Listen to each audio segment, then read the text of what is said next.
Bedanya jika Golkar selalu menang di era Orde Baru, kali ini harus merelakan hilangnya status sebagai pemenang. Golkar baru partai penipu. Itu bunyi poster yang tersebar pada tahun 1999 ketika Akbar Tanjung mengibarkan partai Golkar mengikuti pemilu tahun 99. Poster itu tertempel di pintu dapur rumah sejak tahun itu dan kemarin muncul di timeline medsos saya.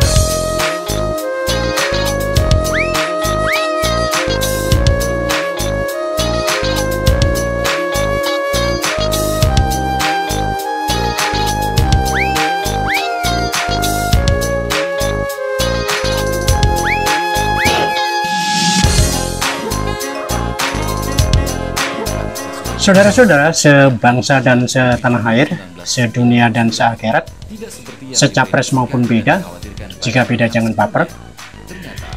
Ini cerita lama tetapi relevan dengan bakal pemilu 2024 yang sudah ribet dan ribut di mana-mana. Ada yang sudah deklarasi capres, bahkan sudah kemana-mana, tapi bilang tidak curi start karena memang tidak ada aturannya. Pendaftaran capres juga sebetulnya baru Oktober 2023, jadi memang Belanda masih jauh, tapi politik sudah gaduh. Partai-partai politik yang resmi boleh ikut pemilu 2024 juga baru diumumkan kemarin, pertengahan Desember 2022. Tapi saya jadi ingat dengan poster itu.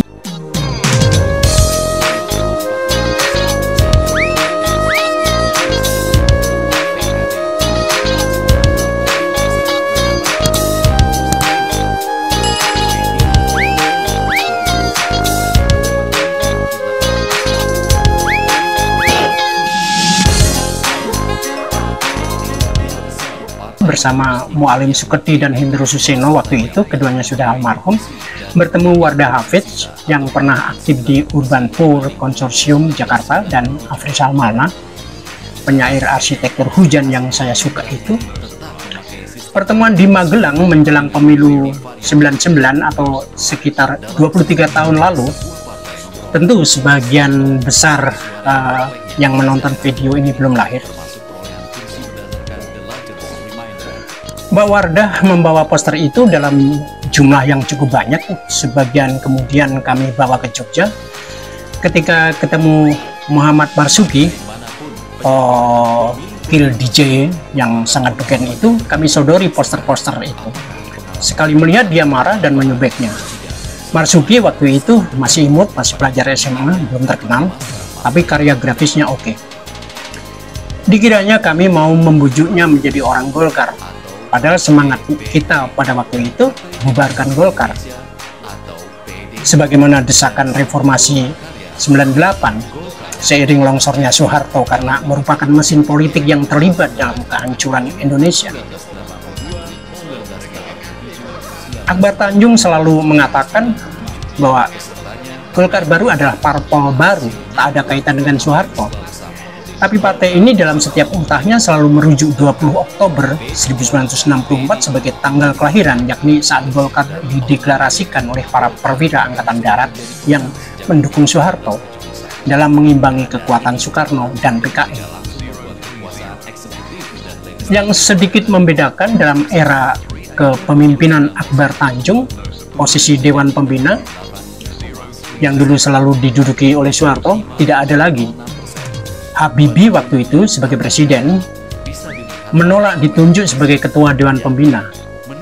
Bahkan Habibie mengizinkan Golkar baru dengan syarat menghapus monoloyalitas, artinya boleh milih apa saja.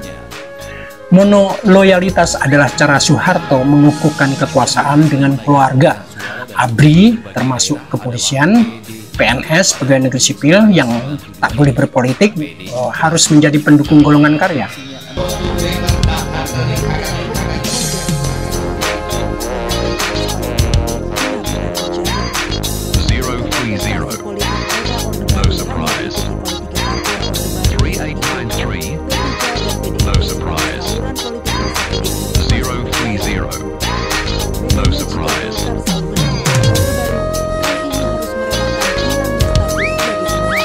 Terulang di pemilu legislatif 2009.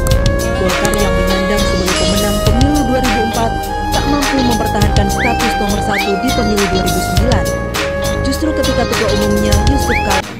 Kita tahu sejak Orde Soeharto berdiri, golongan karya selalu memenangkan pemilu. Dari sejak pemilu 71 hingga 97, perolehan suaranya tidak pernah di bawah 60%. Bahkan pada pemilu 97, golongan karya meraih angka suara 75%. Capaian paling tinggi dalam sejarahnya.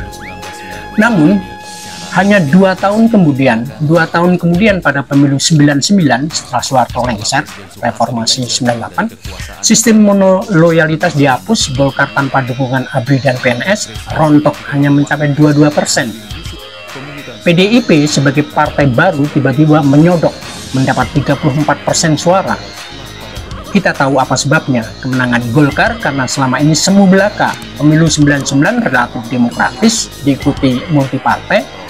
Sementara pemilu-pemilu sebelumnya semasa Orde hanya diikuti 2 parpol, PPP dan PD versi lama Suryadi dan golongan karya yang mendaku bukan parpol.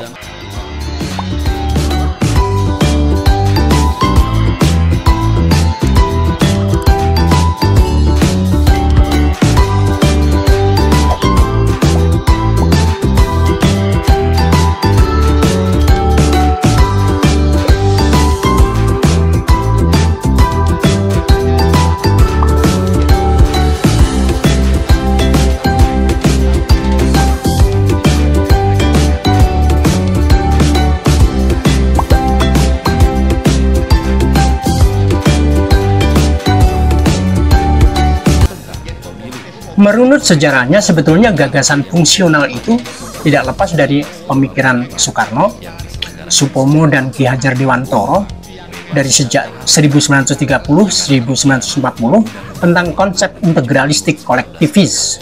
Bahkan dalam Demokrasi Terpimpin tahun 59, Soekarno memasukkan golongan karya atau golongan fungsional ini sebagai kekuatan penyeimbang dalam demokrasi partai-partai yang dianggapnya terlalu liberal.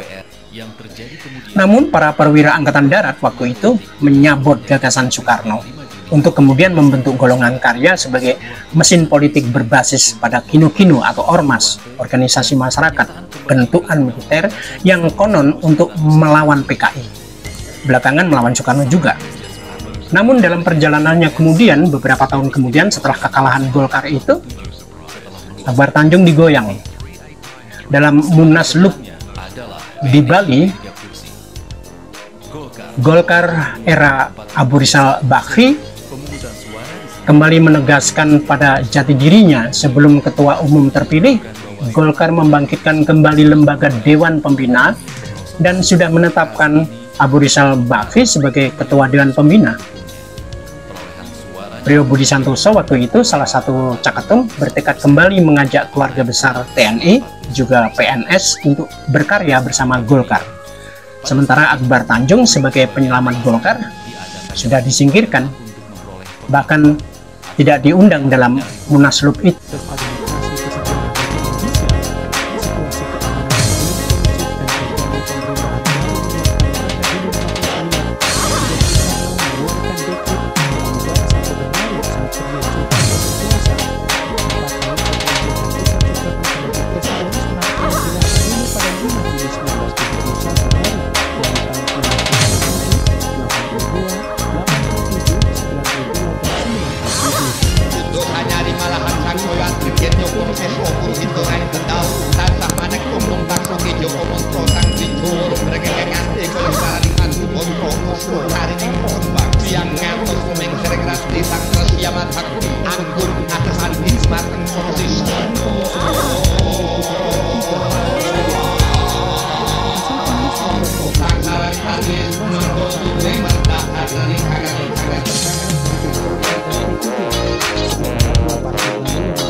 Demikianlah politik, selalu berada dalam pertarungan demi pertarungan untuk berebut kekuasaan. Jadi, apakah bunyi poster Golkar baru itu masih relevan? Dalam kepolitikan Indonesia sampai hari ini, sampai pemilu 2024 mungkin masih akan sama, bahwa politik hanya persoalan wacana-wacana yang praktik di lapangan. Mestinya rakyat jelantahlah yang bisa memilih dan memilah, mengkritisi, karena tetap saja sesantinya sebagaimana Bung Karno, rakyat kuat, negara kuat. Kalau rakyat diam saja, rakyat pasif, rakyat golput bahkan, maka itu adalah karpet merah, kesempatan emas bagi para politikus busuk untuk mengangkangi Indonesia bagi kepentingan mereka semata. Berpartisipasi dalam arah demokrasi yang sehat bagi rakyat jelantah sebetulnya mudah saja, yakni mengetahui apa yang dipilih dan apa yang dilakukan. Dan ketika pemerintahan sudah terbentuk, Dewan Perwakilan Rakyat sudah dibentuk, kita harus menagih apa janji-janji mereka.